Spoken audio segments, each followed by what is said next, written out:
guys, this is Ate Sel. For today's video ay mag-adobo naman po tayo ng sitaw. At ito na nga po, inuna na natin yung bawang. Sunod na rin po natin yung sibuyas. Marinated na manok. Ilagay ang mga sitaw. Haluin na guys. Konting toyo, tubig. Ayan, okay na po yan guys. Takpan at hayaang kumulo para lumambot ang mga sitaw. Paminta powder, liquid seasoning,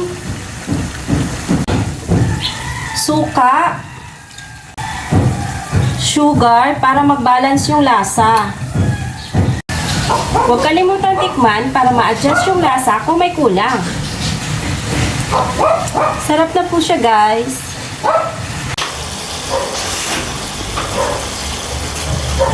At ito na po guys, luto na po ang ating adobong sitaw. Yun lang po guys. Thank you for watching.